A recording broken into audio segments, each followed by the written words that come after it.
할렐루야. 성경 1189장 장별 이야기 진행을 맡고 있는 구재숙 목사입니다. 다니엘 이어서 6장 하겠습니다. 6장은 이제 사자굴에 들어갑니다. 그래서 메대 다리오 왕이 또 이제 바뀌면서 사자굴의 시험을 당하게 되어지는 사자굴입니다. 바벨론 제국이 막을 내리고 메대 이제 다리오 왕이 바벨론을 치리하던 시대의 상황에서 일어난 사건입니다. 다니엘은 또다시 신앙의 시험에 직면합니다. 그것은 왕만을 섬기라는 명령 때문이죠. 이 법이 다니엘에게는 유일 신앙을 버리라는 사형 선고와도 다름이 없었고, 다니엘은 이 신앙을 지켜서 사자굴에 던져졌으나 하나님의 보호를 받게 되어집니다. 1절입니다. 메대 다리오가 자기의 뜻대로 고간 120명을 세워 전국을 통치하게 하고, 이때 이제 다니엘은 120도를 통치하지만 에스더서는 127도로 나옵니다. 또 그들 위에 총리 셋을 두었으니 다니엘이 그 중에 하나이라. 다니엘은 마음이 민첩하고 총리들과 고관들 위에 뛰어남으로 그를 세워 전국을 다스리게 하고자 한지라. 이에 총리들과 고관들이 모여 왕에게 나아가, 그래서 바벨론 제국이 이제 벨사살 왕을 끝으로 막을 내리고 메대 바사 다리우 왕이 바벨론을 이제 치리하던 시대 상황에서 일어난 사건이 사자굴 사건입니다. 7절입니다. 나라의 모든 총리, 지사와 총독과 법관과 관원이 의논하고 왕에게 한 법을 세우며 한 금령을 정하실 것을 구하나이다. 이제부터 30일 동안에 누구든지 왕 외에 어떤 신에게나 사람에게 무엇을 구하면 사자굴에 던져 넣기로 한 것이니이다. 이렇게 사단은 하나님을 우리가 제대로 섬기려면 얼마나 우리를 하나님을 섬기지 못하도록 방해하는지 정말 우리가 깨어 있으면 좋겠습니다. 8절입니다. 왕이여 원하건대 금령을 세우시고 그 조서에 도장을 찍어 메대와 바사의 고치지 아니하는 규례를 따라 그것을 다시 고치지 못하게 하옵소서. 다리우 왕이 조서에 왕의 도장을 찍고 금령을 내리니라. 그래서 다니엘 죽이기를 지금 하고 하나님 섬기는 이 다니엘을 죽이기로 하는 겁니다. 10절입니다. 다니엘이 이 조서에 도장이 찍힌 것을 알고도 예루살렘으로 향한 창문을 열고 하루 3번씩 무릎을 꿇고 기도하며 그 하나님께 감사하였더라. 그래서 창문을 열었다는 것은 우리가 창문을 닫고 몰래 해도 될 텐데, 그는 그의 방은 다락방이었고 기도할 때 항상 예루살렘을 향해서 무릎을 꿇는 그런 자세는 솔로몬 성전 건축 이후부터 습관화 되었다고 합니다. 왜 창문을 열고 기도했을까? 사람의 본심은 위기 상황에서 드러나는데 하나님과의 약속이었기 때문에 이 약속을 생명 걸고 지켰다는 거예요. 그리고 이 당시에 나이가 다니엘의 나이가 83세였다는 거죠. 정말로 대단한 절개의 믿음을 소유하고 있습니다. 16절입니다. 다니엘을 끌어다가 사자굴에 던져 넣는지라. 왕이 다니엘에게 이르되 내가 항상 섬기는 너희 하나님이 너를 구원하시리라. 나의 하나님이 이미 천사를 보내어 사자들의 입을 봉하셨으므로 왕이 심히 기뻐서 명하여 다니엘을 굴에서 올리라 하매 그들이 다니엘을 굴에서 올린즉 그의 몸이 조금도 상하지 아니하였으니 다니엘을 참소한 사람들을 끌어오게 하고 그들의 처자들과 함께 사자굴에 넣게 하였더니 그 뼈까지도 부서뜨렸더라. 그래서 오늘 저와 여러분도 이 다니엘과 같은 그런 시험들을 때로는 종종 만나게 되어지는데, 우리가 세상이냐 하나님이냐, 저와 여러분은 오직 다니엘처럼 하나님을 선택하면 반드시 하나님께서 이렇게 살 길을 열어주시고 더 크게 하나님이 그 믿음을 보시고 저와 여러분을 축복하시고 복 주시고 그 길을 축복의 길로 인도하시는 그 하나님을 저는 확실히 믿습니다. 7장입니다. 7장은 내 짐승 환상으로 11년 전 벨사살 왕 때 본 환상입니다.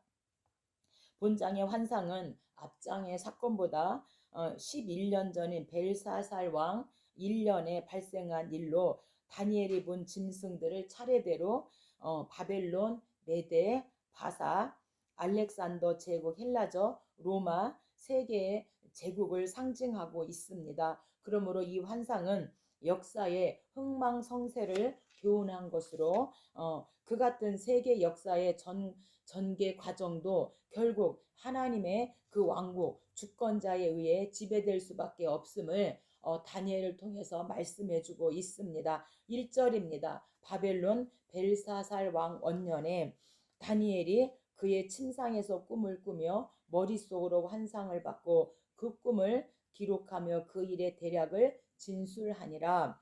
큰 짐승 넷이 첫째는 사자와 같은데 독수리의 날개가 있더니 또 사람의 마음을 받았더라. 그래서 사자와 같다라는 것은 바벨론 제국 느부갓네살을 말하고 있습니다. 5절입니다. 둘째는 곰과 같은데 그것이 몸 한쪽을 들었고 그 입에 잇사이에는 새 갈빗대가 물렸는데 이르기를 일어나서 많은 고기를 먹으라 하였더라. 여기서 곰은요 메대와 바사 제국, 그래서 메대의 다리우와 바사의 고레스 왕을 말하고 있습니다. 6절입니다. 그 후에 또 다른 짐승 곧 표범과 같은 것이 있는데 그 등에는 새의 날개 넷이 있고 또 머리 넷이 있으며 권세를 받았더라. 그래서 이 표범은요 헬라 제국 알렉산더 대왕을 말하고 있습니다. 그리고 새의 날개 넷이 있었다. 이 날개 넷은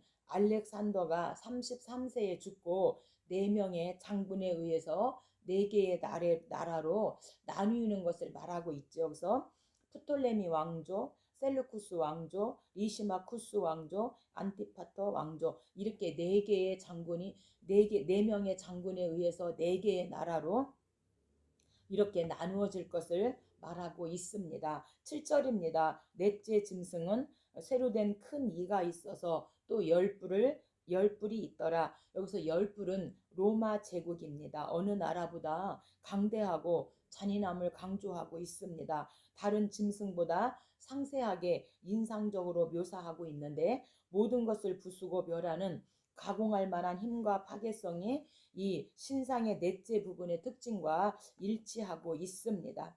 8장입니다.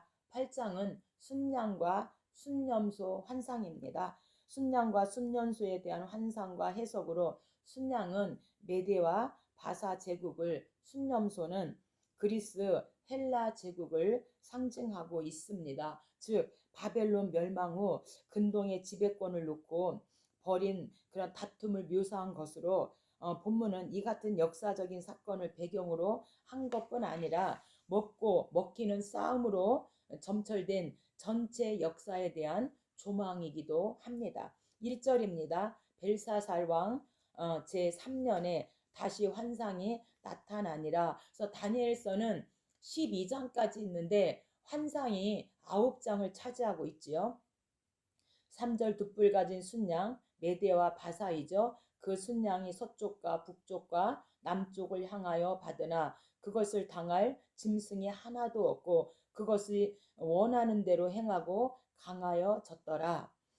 메대와 바사를 말하고 5절입니다. 한 순념소가, 여기서 순념소는 헬라 제국을 말하고 있습니다. 서쪽에서부터 와서 온 지면에 두루 다니되 염소의 두 눈 사이에는 현저한 뿔이 있더라. 여기서 현저한 뿔이는 알렉산더 헬라의 대왕을 말하고 있습니다. 8절입니다. 순념소가 스스로 심히 강대하여 가더니 강성할 때에 그 큰 뿔이 꺾이고 알렉산더 대왕이 사망한 것을 말하고 있죠.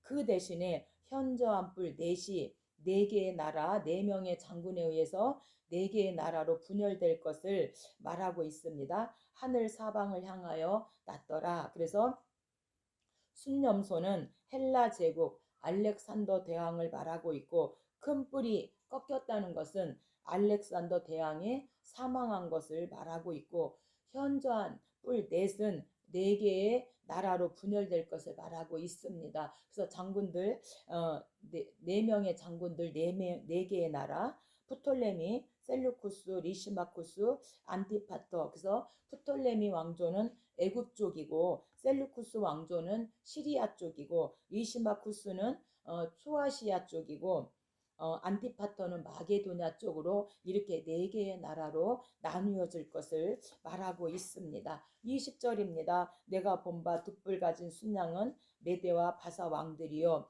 순념소는 헬라 왕이요 그의 두 눈 사이에 큰 뿔은 첫째 왕이요 이 뿔이 꺾이고 그 대신에 네 뿔이 났은즉 네 나라가 일어나되. 그래서 이렇게 환상이고 9장입니다. 9장은 70일의 환상입니다. 모세 율법을 통해 이스라엘의 배교의 그 심판이 언급되어 있습니다. 그래서 심판은 저주와 축복이죠. 예레미야는 그 심판의 기간을 70년으로 한정하였는데 모세의 율법을 통해서 이제 하나님께서 우상 숭배하면 하나님께서 거름더미 쓸어버리겠다 하신 그 저주와 축복의 말씀, 저주의 말씀대로 예레미야를 통해서 유다 백성이 이스라엘 백성이 70년 동안 이제 포로 생활을 70년으로 한정하고 있습니다. 그게 예레미야 25장 70년 포로죠. 이제 포로된 지 66년이 지날 때에 다니엘은 하나님의 약속이 실현되기를 기도하고 있고 후반부는 의인의 기도에 하나님께서 응답하신다는 것을 분명히 증거해주고 있습니다. 1절입니다. 메대 족속 아하수에로의 아들 다리오가 갈대아 왕으로 세움을 받던 첫해 BC 538년경 11년 전인 다니엘의 나이 83세 때죠. 그 통치 원년에 나 다니엘이 책을 통하여 예레미야에게 알려주신 그 연수를 깨달았나니 곧 예루살렘의 황폐함이 70년 만에 그치리라 하신 것이니라. 그래서 예레미야 25장의 포로 70년 그것을 이제 다니엘도 기도 중에 깨달았다 이렇게 말하고 있습니다. 3절입니다. 내가 금식하며 기도하며 간구하기를 결심하고. 그래서 다니엘의 믿음의 특징은요. 깨닫는 즉시 바로 실천했어요. 오늘 저와 여러분이 할 수 있는 것은 무엇입니까? 할 수 있는 건 최선을 다해서 다니엘처럼 믿음으로 즉시 옮기는 그런 신앙의 소유자가 되기를 하나님은 원하고 계신다는 것입니다. 16절 기도하는 거죠. 주여 구하옵나니 주의 분노를 주의 성 예루살렘 주의 거룩한 산에서 떠나게 하옵소서. 그러하온즉 우리 하나님이여 지금 주의 종의 기도와 간구를 들으시고 주를 위하여 주의 얼굴빛을 주의 황폐한 성소에 비추시옵소서. 이렇게 다니엘은 기도로 하나님께 긍휼을 호소합니다. 19절입니다. 주여 들으소서 주여 용서하소서 주여 귀를 기울이시고 행하소서 지체하지 마옵소서. 이 다니엘의 기도처럼 우리가 주여 삼창하고 기도하겠습니다. 주여 주여 주여 우리가 이렇게 주여 삼창하고 통성기도 하는데 바로 이겁니다. 주여 들으시옵소서 주여 용서하소서 주여 귀를 기울이고 행하소서 지체하지 마옵소서. 이 말씀의 근거에서 우리가 주여 삼창하고 기도하고 있습니다. 20절입니다. 기도하며 내 죄와 내 백성 이스라엘의 죄를 자복하고 내 하나님 여호와께 간구할 때 내가 기도할 때에 이전에 환상 중에 본 그 사람 가브리엘이 빨리 날아와서 저녁 제사 드릴 즈음에 내게 이르더니 다니엘아 내가 이제 내게 지혜와 총명을 주려고 왔느니라. 그래서 이제 기도할 때 저녁 제사 드릴 때는 상번제를 말하고 있습니다. 그래서 상번제는 매일 드리는 제사이죠. 그래서 예배의 성동의 중요성을 여기에서 말하고 있습니다. 83세의 다니엘이 이제 매일 상번제인 저녁 제사를 드릴 때 가브리엘 천사가 와서 내가 지혜와 총명으로 너에게 응답해 주겠다 이렇게 말하고 있는 것처럼 저와 여러분이 예배할 때 하나님의 놀라운 역사가 일어나는 걸 믿으시기 바랍니다. 24절입니다. 이른 이래를 기한으로 정하였나니 허물이 그치며 죄가 끝나며 죄악이 용서되며 영원한 의가 드러나며 환상과 예언이 응하며 또 지극히 거룩한 이가 기름 부음을 받으리라. 그래서 70일에는 히브리어로 샤보임 시부임으로 70주간 77이 49, 490일을 의미하는 것이 아니에요. 왜 아닌가? 주간을 의미할 때는 여성 복수 샤부오트가 쓰여져요. 그런데 오늘 본문에서는 남성 복수 샤부임이 쓰여졌다는 것이죠. 그래서 주간이란 평범한 의미상의 특별한 의미를 가지고 있고 7일을 나타냅니다. 그래서 7은 곱으로 구분된 특정 기간 70일을 말하고 있고요. 메시아 구속 기간을 말하고 있다고 하는 사실입니다. 10장입니다. 인자 환상입니다. 21일 금식이죠. 의인은 고통받는 동족과 하나님의 계시의 엄정성으로 인해 신앙적 가슴앓이를 하고 있습니다. 그러나 그에게는 하나님의 위로가 있지요. 이스라엘의 고통스러운 운명 때문에 이것은 고통스러운 운명은 뭐냐면 이들이 포로 귀환을 해가지고 성전 건축을 하다가 성전 건축 지연이 16년 동안 성전 건축 지연이 되었을 때 다니엘이 번뇌하며 기도할 때 하나님이 자비로 임하시고 친히 그를 어루만지시고 두려워하지 말고 일어나라는 하나님의 그 권고로 위로하고 계십니다. 1절입니다. 바사왕 고레스 제3년에 그것은 BC 536년 다니엘 85세 한 일이 다니엘에게 나타났는데 큰 전쟁에 관한 것이라. 나 다니엘이 새 이래 동안 슬퍼하며 새 이래가 차기까지 좋은 떡을 먹지도 아니하고 고기와 포도주를 입에 대지 아니하며 또 기름을 바르지 아니하니라. 첫째 달 24일에 내가 히데겔이라는 큰 강가에 있었는데 한 사람이 세마포 옷을 입었고 허리에는 우바수 순금띠를 띠었더라. 여기서 한 사람은 예수 그리스도 인자 환상 주셨습니다. 그래서 인자 환상을 주신 목적은 첫째, 현세의 악인들이 득세할지라도 예수 그리스도에 의한 선민의 긍정적 승리가 보장되어 있음을 보여주고, 둘째는 공경에 처한 선민을 위로하고자 하였습니다. 왜냐하면 이때 성전 재건 중단 시기였어요. 그래서 1차 포로 수르바벨과 이제 1차 포로 귀환을 하고 이제 결국 성전을 재건하게 될 것이다라는 환상을 보여줍니다. 하지만 또한 성전 재건하다가 16년 동안 중단되어지고 나중에 이제 4년에 걸쳐서 20년 만에 성전이 재건되어지는 것을 말씀해주고 있습니다. 그래서 1차 포로 귀환은 수르바벨과 함께 537년에, 2차 포로 귀환은 에스라와 함께 458년에, 3차 포로 귀환은 느헤미야와 함께 444년에 이렇게 포로 귀환을 하고 느헤미야는 52일 만에 성벽을 재건합니다. 6절입니다. 몸은 황옥, 얼굴은 번갯빛, 눈은 횃불, 팔과 발은 빛난 놋, 그의 말소리는 무리의 소리와 같더라. 이 환상은 다 다니엘이 홀로 보았고 그가 이르되 다니엘아 두려워하지 말라. 스스로 겸비하게 하기로 결심하던 첫날부터 내 말이 응답 받았으므로 첫날 21일 금식을 시작한 그 첫날에 응답을 받았는데, 그런데 13절 바사 왕국의 군주가 20일 동안 나를 막았으므로 미가엘이 와서 나를 도와주므로 이제 왔다 이렇게 말하고 있습니다. 그래서 바사를 배후에서 지배하는 악한 영을 지칭하는데 산발락과 도비아죠. 이 산발락과 도비아의 방해로 인해서 성전 재건이 16년 동안 중단되어지죠.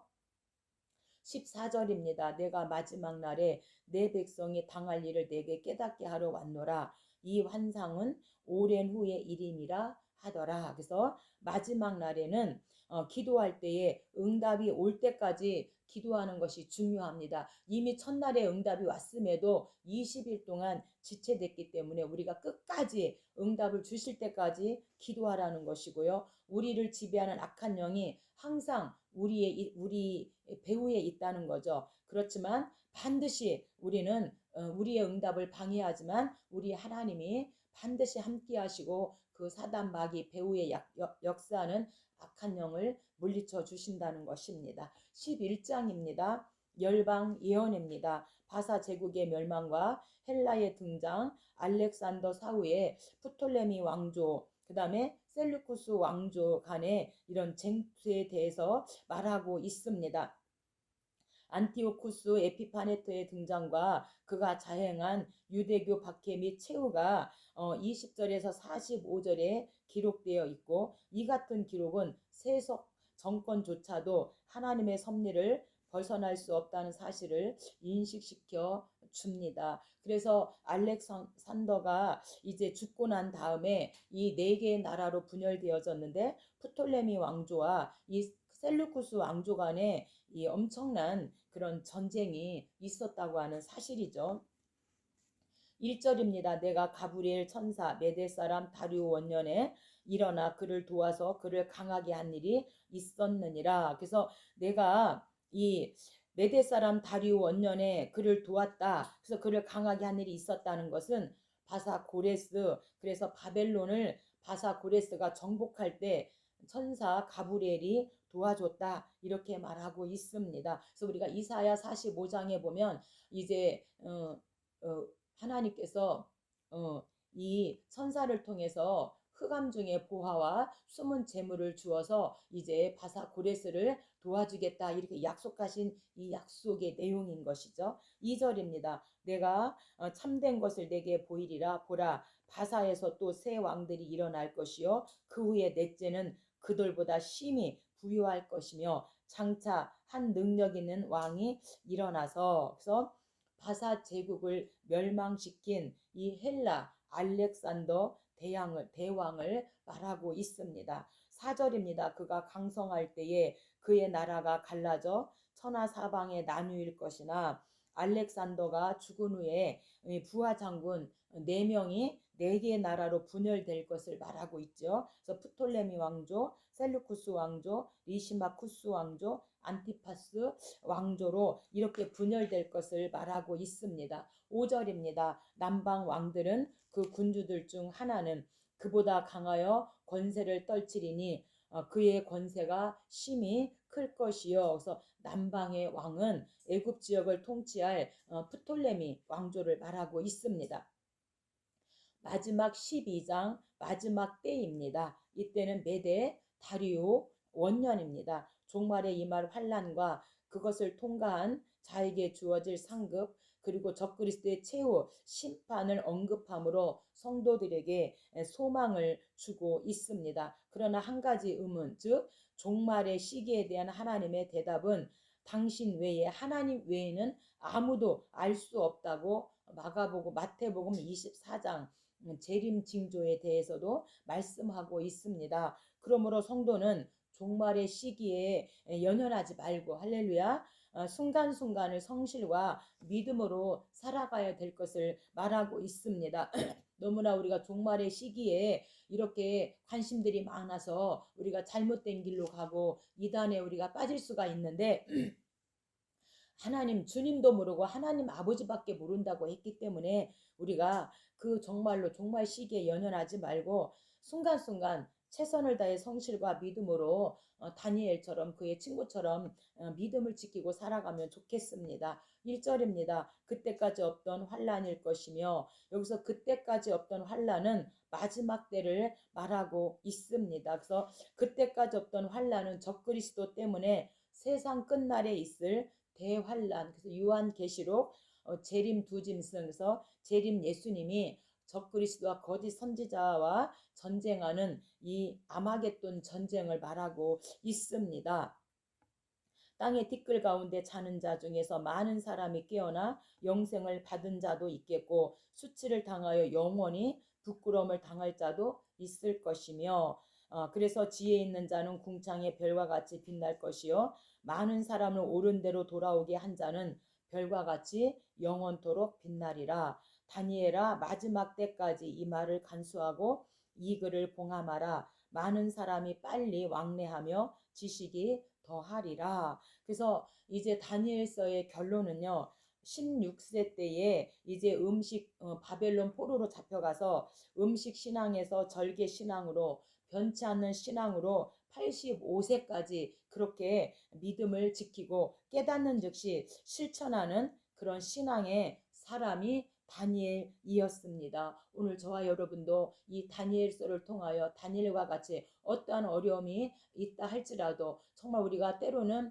남편의 포로, 물질의 포로, 건강의 포로, 많은 환경에 우리가 포로 생활을 합니다. 하지만 그 포로 생활에서 이 다니엘처럼 그 세 친구처럼 믿음을 지키고 또한 깨닫는 즉시 실천하는 그런 믿음의 사람이 되었으면 좋겠습니다. 다음 주에는 호세아를 통해서 여러분을 만나 뵙도록 하겠습니다. 감사합니다.